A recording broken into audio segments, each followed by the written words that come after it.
It was the 4th of February in the year 1875, and the snow lay deep in the gorges of the Gilmerton Mountains. The evening train, which connects the long line of coal mining and ironworking settlements, was slowly groaning its way from Stagville on the plain to Vermissa at the head of the Vermissa Valley, Pennsylvania.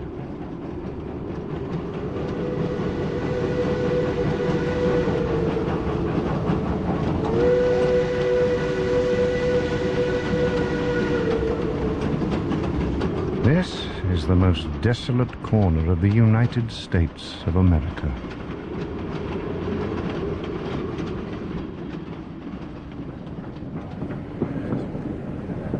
Hobson's Patch, next stop. The oil lamps in the leading passenger car shone down on some 20 or 30 people. At least a dozen, by their grimed faces and safety lanterns, proclaimed themselves as miners. The rest were women of the laboring class, local shopkeepers, two burly individuals in police uniform, and a young man, fresh-faced, large-eyed, and smiling. A young man clearly of a sociable and possibly a simple disposition. Pardon me, friend. You speaking to me? Did he say it was Vermissa next? No. I haven't missed it, have I? Vermissa. You haven't missed it. Ah, good. I thought I might have. It's a dark night. What did you say? It's a dark night. And dark nights are unpleasant? Yes, for strangers to travel. Put it there, brother. Vermissa's another 2 stops. Thank you, friend. And the young man turned his grey eyes to the window and stared out into the night. The flames of furnaces roared and leapt in the darkness, and against their lurid background dark shapes were bending and straining, twisting and turning, winch and windlass moving to the rhythm of an eternal clank and roar. You know, What? I guess hell must look something like that.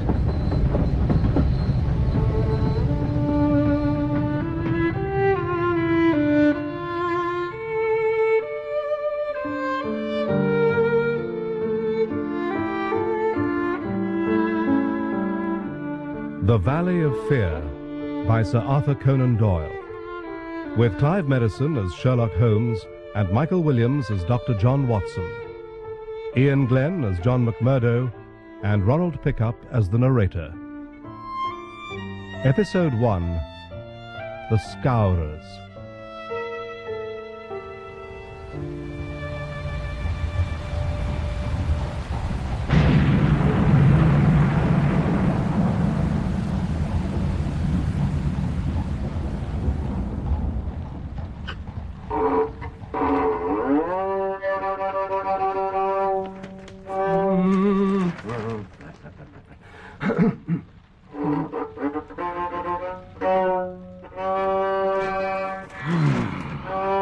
Holmes. What? Can't you find something else to occupy your mind? Huh? If I could, you think I'd be doing this? Very probably, yes. Isn't there anything in the post? Haven't looked. Why on earth not? Because there's no point. Why should today be any different from yesterday or the day before or the day before that? Oh, it's very logical. Look at the damn post.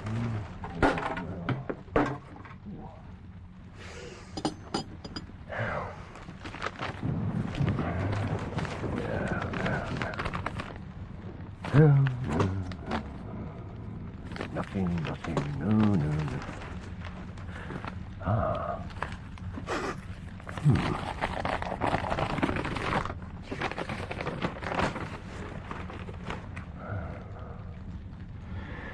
You know, I'm inclined to think... Are you? I can't say I've Oh, noticed. for God's sake, Holmes.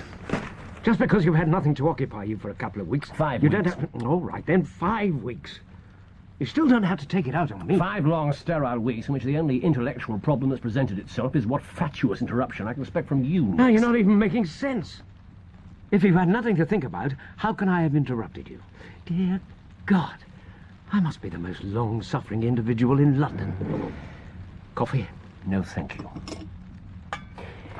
Well, this morning, I do have something to think about. So there was something in the post.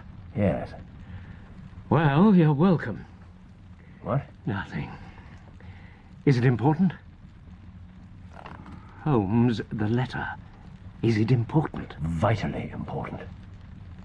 It's Porlock's writing. I've only seen it twice before, but it's definitely Porlock's writing. And who's Porlock? Porlock is a nom de plume, an identification mark. But beyond that? I've no idea. You know, I live in hope that one day we might actually have a normal conversation. You don't know who he is, and you've only seen his writing twice before, but you're behaving as if his letter's a matter of life and death. Look. Oh, you're sure I'm trustworthy enough?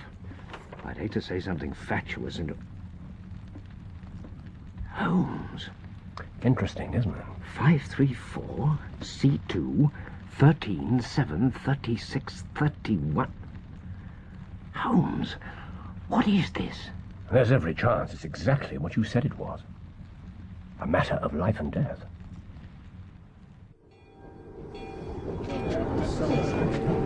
You didn't tell me this was your stop too, brother. Wait. Okay, now we can talk. You never know who's listening. No, I guess not. Brother Mike Scandal, Lodge 341, Vermissa. Brother John McMurdo, Lodge 29, Chicago, Bodymaster J.H. Scott. The clouds are heavy. Yes, a storm is approaching. I'm in luck to meet your brother so early. There are plenty of us about in the valley. What brings you here? I heard there was work for a willing man. And there's none in Chicago. No, I found plenty. Then why did you leave? Seemed like a good idea. Where are you staying? Here. Someone back home put me onto it. Jacob Shafter, Sheridan Street. You know it. I know it. You'll find precious few brothers staying there. But I dare say it'll do you for now. I'll walk with you. What's he like? This Jacob Shafter. He's as honest a man as you'll find in this town. Then laid on, brother. This way. They turned their faces into the freezing wind and walked together through the rutted paste of muddy snow that formed the main street of Vermissa. In the long and gloomy valley there had at least been a certain grandeur, but the town showed nothing but a dead level of mean ugliness and squalor. Porlock isn't important in himself. It's the man he's in touch with who matters. Yes, imagine the jackal and the lion. No, or rather, yes, the pilot fish and the shark. He works for a criminal. But in truth, he's rather more on my side of the law than his master's, on occasion at least. An informant. Not purely out of the goodness of his heart, presumably. Watson, you're a cynic. A realist. Well, the occasional £10 notes found its way from me to him, yes. It was money well spent. This is advance warning of some devilry. A string of numbers. And one letter. And 3 words. Douglas Burlston Burlston. What do you make of it? 534 C2 13 7 36 31 17 21 Douglas.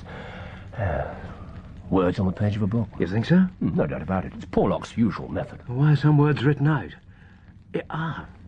Because he couldn't find them in print. Exactly. So, which book? I don't know. But without a title, we can't do a thing. Watson, you have an unerring ability to keep us flat-footed on the ground. This here's old man Shafter's place. Thanks. Well, I guess I'll be seeing you at the lodge. Count on it. Regular meeting's Friday. There's a hall behind the Union Saloon on Main Street. 9 o'clock. Right. But if you know what's good for you, you report to the Bodymaster soon as you can. Boss McGinty's the man. Councillor Jack McGinty. It's him owns the saloon. What's he like? You never heard of Boss McGinty? Oh, how could I? I'm a stranger in these parts. I thought his name was known clear across the country. It's been in the papers often enough. In the papers? What for? Good God, man, what's the matter with you? Because of the Scourers. What are the Scourers? Are you joking with me, friend? Why would I be doing such a thing? You really don't know about the Scourers? Never heard the name before. Well, you'll find out soon enough. Now listen, you take my advice. Report in as soon as you can. I guess I'll settle in here first. If you say so. Excuse me. Good night, Brother Scanlon. Good health to you, Brother McMurdo. Did you forget your key again? Honestly, you'd lose your head. Oh, I'm sorry. Oh, please, miss. Don't be apologising. That's as pleasing a shade of red as ever I've seen. I thought you were my father. No, that I'm not. No. So, would you be having a place by your hearth for a weary traveller? 534 C2 13. Will he send you the title? By the next post. All we have to do is wait. All we have to do is wait. You know, you should be grateful for the code. I should. Why? Oh, because of the suspense. You can't deny. It makes for a better story.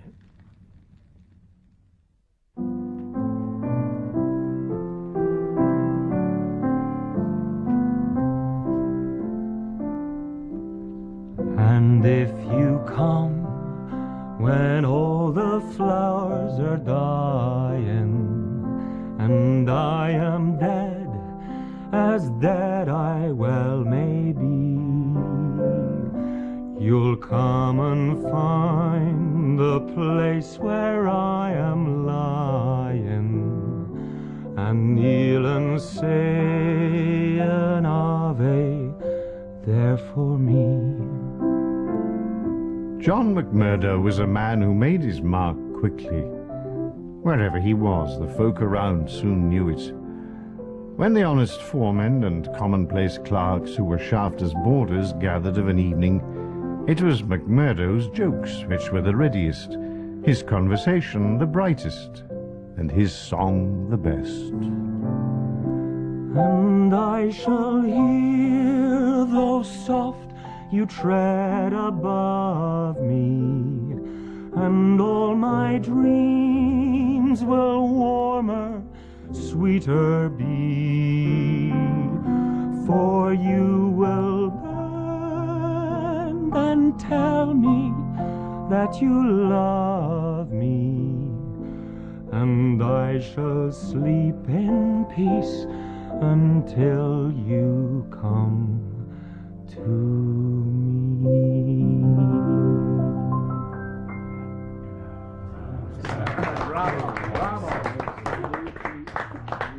Thank you, Miss Shafter. That was as fine a bit of piano playing as I've heard. Oh, Mr. McMurdo, that was so lovely. Wasn't that lovely, Father? You sing like a bird, my friend. Ah, not like the birds in Ireland, sir. In the old country, the angels themselves fly down when the birds are singing to take lessons. And sure, the hills are so fair and the lakes are so blue that they think they're still in heaven. You make it sound so beautiful. Why did you ever leave to go roving? Ah, no, that's a tale for another day. A story of wonder and wistfulness, so it is. Promise you'll tell it to me sometime. Would you really like to hear it? You wouldn't be fooling with me. Oh, no.